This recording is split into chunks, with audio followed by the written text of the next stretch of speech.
What is up, YouTube? I'm going to take you behind the scenes and inside the edit on this little promo that I made for the rapper GIGGS. So the idea was to start with him as this small, distant figure, and then as the camera moves through the smoke and through the darkness, the lighting comes up, and then he takes off his hood to reveal his face. And then when we see it's him, he throws the scrumpled up piece of paper at the camera, which unfolds to reveal his new album cover.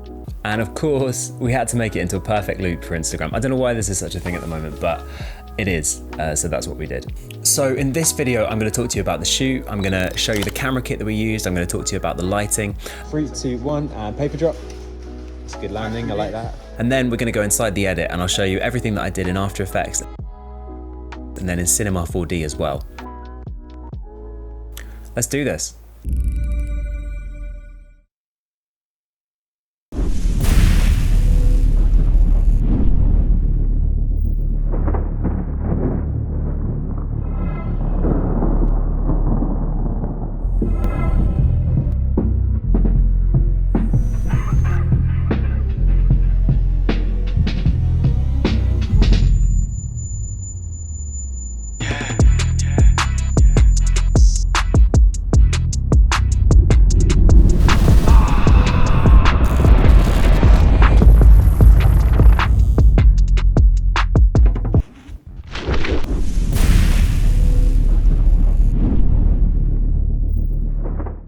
So first off, in terms of the shoot, it was actually quite a simple shoot because we knew that it was just going to be one shot that we needed. The most complicated thing was this lighting transition, and then of course getting the framing and making everything look as nice as we wanted it to. So we shot it on my red Komodo. I've actually got one of the limited edition Stormtrooper white red Komodos.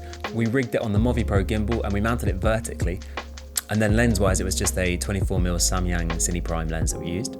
So I think the Komodo is a perfect camera for this kind of shoot. It's a really awesome image quality, but it's so small and it's so light. It's so easy to put on a gimbal. And then you can use the Red Control app as well to control the camera settings and to trigger record and to trigger playback, which just works really well for a shoot like this. So one of the other cool things about the Movi is you can use the Mimic handlebars. And this is basically like a kind of remote control for the Movi.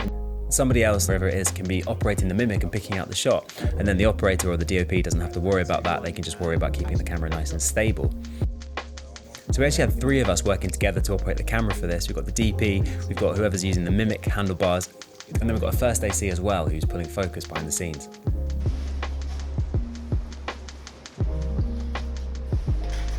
Nice throw. Try and get nice and central.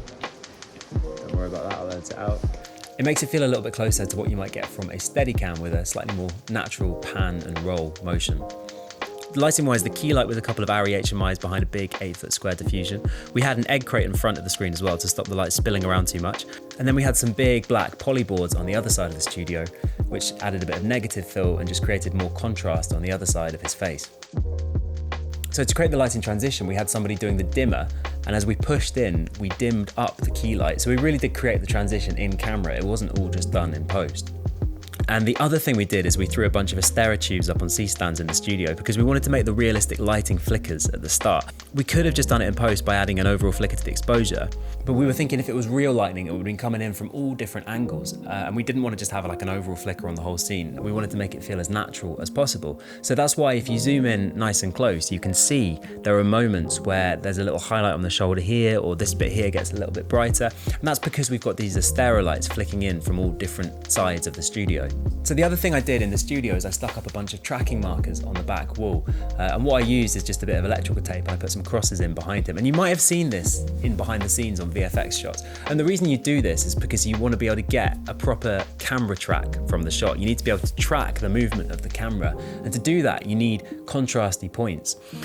So in a white studio like this, it's really hard to get any decent track points. Obviously, one of the problems with that is that you end up having to scrub them out again in post, and it becomes quite laborious, especially when he crosses over some of the markers, because you have to draw really, really fine little masks and do a lot of cleanup. But I knew it was going to be really important to get a decent camera track because we're going to be placing in all these additional elements like the dust, like the smoke, like the lightning, which I'm going to tell you more about when we go inside the edit in After Effects. So that's about it for the shoot. Now, this is the final shot that we ended up working with. It doesn't look super impressive, especially without any of the LUTs on, but you can see the flicker that I've been talking about created with these Astera tubes on the C-stands positioned all around the studio. And you can also see this lighting transition as well. But of course, most of this edit is VFX. Most of it was built in After Effects and in Cinema 4D to do the paper scrunching simulation. So let's jump inside After Effects and I'll show you what I've done there. Okay, so I've got the After Effects project open here. I'm going to show you the main composition for the first part of the edit. So this is the kind of final result. So let me just turn off all of this stuff. We can take it right back down to the raw footage itself. Then I can show you one by one what all these different layers are, and I can talk you through everything that I've done. So let's just jump into this bottom composition, which I've called all base video. So this comp is basically just the raw footage. You can see you've got the tracking markers there in the background. Now, the first thing that we decided to do with this is we realized that the studio we had just wasn't big enough to make gigs really, really small, which was ideally what we wanted. So actually what I had to do to make that work is I actually had to scale up the footage that we got. So this is the raw footage, and you can see what I've done is I've scaled it from being about 50%, sort of fills half the screen, to 100% fills the whole screen eventually. And then when he froze the piece of paper, we did the same thing in reverse. So we scaled down from 100 to 50. So I basically created like an extra digital zoom to make the push in and the pull out even more extreme. Now, obviously the problem with this is that we end up with a lot of black around the edges. So that is what these layers here are. So this is basically just content aware fill. And if you've never used content aware fill, it is a really cool feature in After Effects. So what you do is you would literally just take this layer, you come down here to content aware fill, and it gives you this kind of fill target. So everything here with the square pattern in the background that's currently see-through, it will process it and it will fill it. Now, content aware fill is normally used to replace little dots or scrub out kind of little imperfections that you might have in the image. So actually what I also did is I content aware filled these tracking markers eventually to scrub them out. But it's got this really nice little feature called edge blend over here. And what edge blend will do is it will take the pixels around the edge and it will kind of stretch them out to fill the gap that you're trying to fill. So that's exactly what I did to create these fill layers. You can see there's a lot of masks as well going on. There's this funny one here and then this one at the top. If I just move that mask, you can see that underneath it, there's all that rubbish that was at the top of the studio. So what I did is I put in a mask to just remove roughly all of the stuff that I didn't want to be in the final edit, leaving me with all the clean white background that I did want to have. So let's have a look at the fill layer that After Effects generated for me. So let's just solo it here. And you can see straight away it's done a really good job of filling the edges, blending everything over and making it all really nice and neat. And it works really well in a white studio on a shot like this because you can blend the edges and you can make everything kind of stretch out. So that's the fill layer. The next thing that I've done is I've just thrown on a LUT. So that's taken the footage from like loggy on camera back to something that's a bit more like Rec 709. And you can see it looks really gross and horrible and contrasty at the beginning. So I had to do a bit more correction and I'll show you how I did that in a second. But you can see once we got the lights on and once we've done the lighting transition, the footage looks much nicer and this is a lot closer to the final thing. We didn't actually really grade it a huge amount, we just kept it quite similar to how it came out of the camera with this LUT applied. So I'll take you back out into the main comp now. A handy little tool for navigating around After Effects compositions is you can press this button here. This is composition flowchart, and it basically takes you from the one that you're in into the composition above it, like that. And first things first, you can see all of these little masks that I've drawn to cut out the tracking markers. And the way I did that is I literally just masked. So we hit M to throw up all the different masks. You can see all these different masks. Every single one of these I had to keyframe, and each one of them is sitting over the top of one of these tracking markers. I think if I was doing this again, I definitely wouldn't have used so many tracking markers, but I wanted to be absolutely certain that we were going to get a good result with the camera track so that I could put in all the VFX elements the way that I wanted to. And then I was able to do another content aware fill, which is this layer here. So I'll turn that on for you. And you can see that just automatically, magically filled in all of the tracking marker stuff. So this is what After Effects generated. It generated this grid of background to fill in all of those black holes. So that's our background shot nicely cleaned up. So the next thing I needed to do was a camera track. So what I did is I took the base shot and then I would have come down here and I would have gone tracker and I would have gone track camera and it would have done all the processing and then it would have created a virtual After Effects camera which matches up perfectly with my real camera that we used to shoot this. So once I'd done the camera track, I created a solid, just a simple little pink solid, and then I made it into a 3D layer, and then I positioned that basically where GIGGS is in the scene. And that just gives me a 3D reference point that I can then use to attach all of the VFX elements, all of the extra elements that I'm going to be putting into the scene. And you can see that a lot of the layers I've got up here, so all of these kind of smoke layers and stuff that we're going to come onto into a second, you can see they're parented to this GIGGS plane, which is this layer here. And we don't actually see this layer, but it just gives us a thing to position all the other layers relative to. So the next layer is this dark LUT, and this is what I used to just create the kind of moody feel. Straight off the camera it came out quite yellow. The lights that we used I think end up being quite warm when they're dimmed down. So I had to compensate for that by putting on this layer. And you can see it's all very, very cool and very, very blue. And the way that I did that is I just used Lumetri color. And then I throw on one of the preset day for night LUTs that you actually find preloaded in Adobe. So when the transition starts to happen, this layer fades out and we end up coming back to the nice normal shot that we're used to seeing. Now the next layer in the tree is this particles layer. So this is if I just zoom in, you can see there's a load of these little gold particles. Some of them are quite close to the camera and you get nice out of focus circles like that. Some of them are a bit further back. Let's just take a look at the final result and then you might be able to see the particles a little bit better. So I'm just going to go back into Premiere. Let's zoom in. You can see actually these particles are now quite clear, sort of around here. And they're kind of gently descending. It looks like kind of sparks or dust or something like that that's just catching the light. So the thing that I used to create this was a plugin called Trapcode Particular. And this is pretty much the industry standard particle generation plugin. You can buy it as part of the Trapcode suite. It's quite expensive, but if you're serious about motion design or you really want to get into After Effects properly, then it's definitely one of those plugins that you just have to have because everybody uses it. There's loads and loads of presets, all sorts of things.